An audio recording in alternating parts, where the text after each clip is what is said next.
Ayun,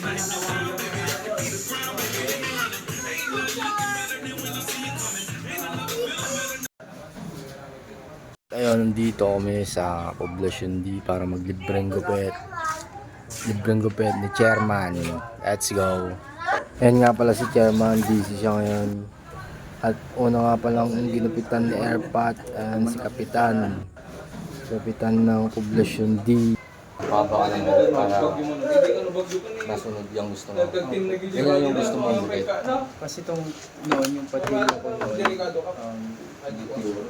hindi po siya kahaba. Kaya hindi Ganyan mo lang para nakikita ko lang.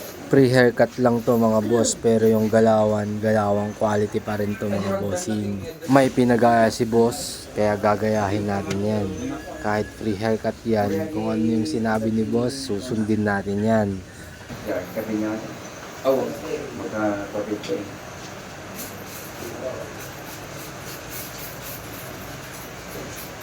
At ayan, nag-precision cutting na nga pala ako dahil ang gupit ni bossing ay low taper.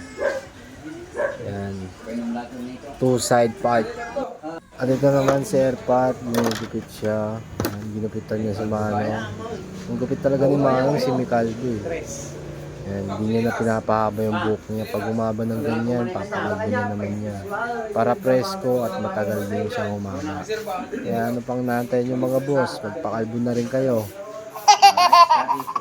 Tapos ko na nga pala yung pinapagaya ni boss. Low taper, two side part, slick back.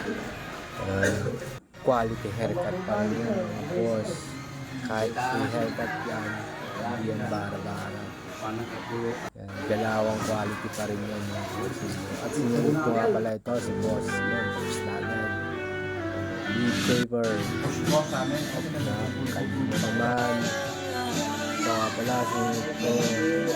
Pogi. Before and after. Nakapisto natin ay pare. Likod Santo Niño Hospital.